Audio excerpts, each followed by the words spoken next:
Hey everyone, it is TexAgs Rewind, presented by T-Mobile. Visit T-Mobile.com/acrossamerica to learn how to get value and coverage through T-Mobile. I said that fast because I got a big interview after this. Can't tell you who it is, but I'll tell you about this show. 22 and 22, Shamar Turner. He's really good, really, really good. Just want you guys to know that. How about that tough road schedule that A&M has in 2022? We talked about that because of an article I read, and it kind of just sparked another discussion. Ralph Russo of the Associated Press on the show, he talked about big money there in the Big Ten from all these TV networks trying to get them. The SEC sticking with the ESPN, but you've got CBS now getting all in with the Big Ten along with others. And we caught up with a USC insider trying to find out about all the teams. USC update. You know, I don't know if you know this. They got Lincoln Riley, Caleb Williams. Didn't know that. It's on TexAgs Rewind. Right now it's time for 22 and 22. Brought to you by Factory Builder Stores. They're celebrating their new location in College Station, located at 11907 Welborn Road. Right next to the Ashley Furniture Outlet, Factory Builder Stores can service builders and general public with locations throughout Texas and right here in College Station. You got Liberty over there. You got Wally over there. They'll take very good care of you and any of your appliance needs. They can supply more than 40 different brands of appliances and cabinets, and they're committed to getting you the very best products at the best prices and providing you with superior customer service. They have very competitive pricing, and they have all the top appliances out there. Factory Builder Stores, College Station showroom is open Monday through Friday, 8 a.m. to 5 p.m. at Old Welborn Road in College Station or online at factorybuilderstores.com. OB, we go to number 14, and number 14 is? It says Shamar, so I'm assuming you mean Turner. Shamar Turner, yes, sir. But maybe you mean Stewart. Well, I think I wrote that list down that I sent to you in the gym with Billy, so I was just writing fast because I was telling him some of our ideas, and we kind of came up with, kind of work those numbers. But yeah, number 14 is Shamar Turner, who I think people like was it yesterday? I forgot what day it was, but every day people have forgotten about the kind of reputation this young man has. And when he played a little bit last year, and he didn't play a lot because he didn't need to, but when he got in there, you noticed him. Yep. He had a sack, maybe a sack and a half. I think he had about 14 tackles. Again, that's not a lot, but you're talking about a guy that, 4 games he didn't even play. And then when he was going to be there, he wasn't going to be in for a long time. You're not going to keep Peavy off the field. You're not going to take McKinley Jackson off the field or Isaiah Rakes off the field. But when he got in there, you saw enough to think, okay, when this guy really gets comfortable is lack of a better word, but when he gets ingrained and these other guys move on and it's his time, you see enough there to make you think, okay, this guy could be pretty special. He might be better than the guys he replaces. I was looking at some notes. He was about 285 last year, which is a huge human being. But Jimbo spoke and, thinks he's going to be closer to 300 right now. So yeah, it doesn't seem like much, but those 15 pounds can make a big difference in the SEC. When you're going against 300 plus guys every down, and they're just beating on you every down. Right. That by the third quarter, that extra 10 or 15 pound deficit, can really be a problem. But now that he's up to around 300, and I assume has not lost any of his athleticism and quickness. He doesn't appear to be. So I think he could be a really good player. I think he could work his way into the starting lineup even. Yeah. I'm not saying he will because you got Rakes and Jackson, but I'm not saying he won't either. I'm saying he's going to play. He's going to be playing. Like it's going to be more than we saw last year. He's going to be playing quite a bit, I think. He's explosive at his position. Absolutely. And he is a big, strong, fast dude. Again, though, the embarrassment of riches that they have on the defensive line, that where you forget about some of these star players that are on there. Who did we have yesterday? Who was it yesterday? I'm trying to remember. I'd have to go back, but it was. We've talked about Rakes. We've talked about Adelier. We've talked Fidel. About Diggs. Yeah, we've talked about the guys they have, and yesterday was Jalen Jones. So Fidel Diggs was the last defensive lineman we had on Friday.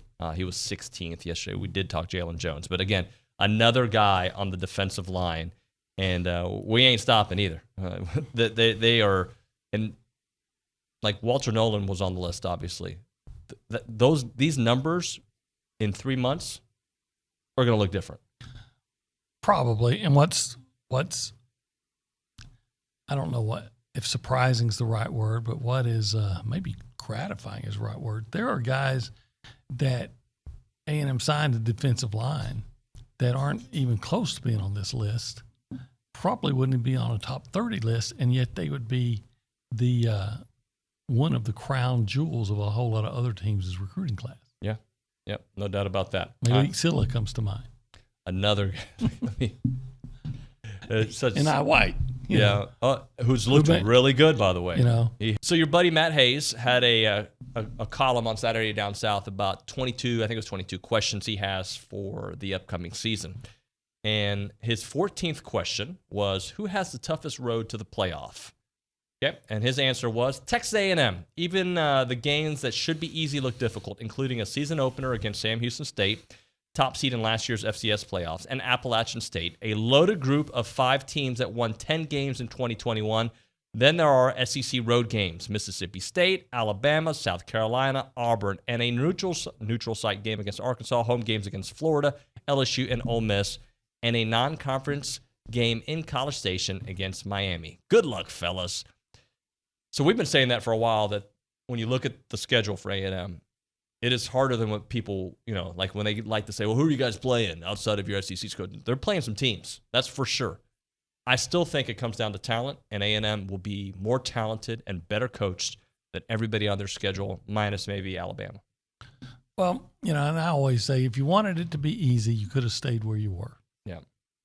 And it's not going to be easy, and that's what you signed up for. And I still believe that there's enough talent on this team where you don't have to look at the opponent and hope that they have weaknesses.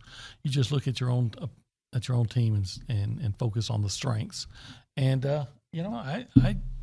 I could be wrong, but I think A&M's going to have a really strong year this year. I do too. The media rights for conferences has become such a huge topic there, with conference expansion happening and this happening. How has the conversation really changed though over the last year? I think in some ways it's unfortunate, and I just go back to the idea that I was just sitting on Twitter replying to some of the people in my mentions. It has really consumed a lot of the conversation about college football, and I can understand fans being like, who wants to hear this? Why are we concentrating so much on this? Especially if you're the fan of a team that's in a conference that might be sort of feeling left behind, or just a school that's feeling a little left out, while the SEC and the Big Ten, roll in their hundreds of millions of dollars. And we talk about how that's going to be a major dividing line between these conferences and who sort of is at the top of the pecking order. So I understand if you're a fan, you really don't want to hear that, and it's not the fun stuff that's on the field. The issue is, it really is the driving factor in a lot of these decisions that we're seeing off the field, and they have impact of what we see on the field. Yeah, there are certainly ripple effects. So the most recent report, Big Ten could reportedly get $350 million from CBS, and that's not even the marquee game, right? It wouldn't guarantee them the marquee game like it did for the SEC, where the CBS always had first pick. There's still details to be sorted out. My sources were sort of telling me that, listen, nothing is completely set in stone yet. There may be leans one way or the other, but the people who are reporting this are pretty reliable. So I think we can see the writing on the wall here. And you're right. This would be $350 million for possibly having the second best Big Ten game of the day. What's going to happen to the Pac-12, Ryan? It's a great question.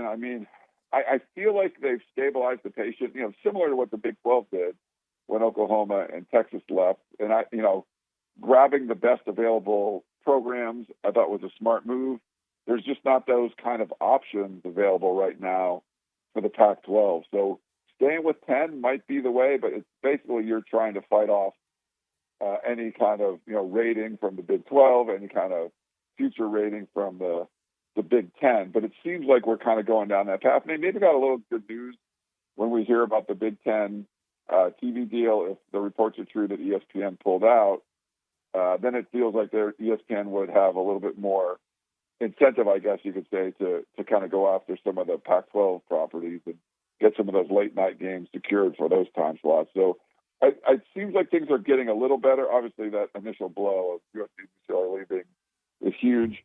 But, you know, my feeling is it's going to kind of go forward with 10 and they'll kind of look towards expansion. But there's just not a lot of great options. You can add a San Diego State. You could add a Boise or Fresno. But just outside of that, I don't know what you can really do to give. There's no way to add that brand power back.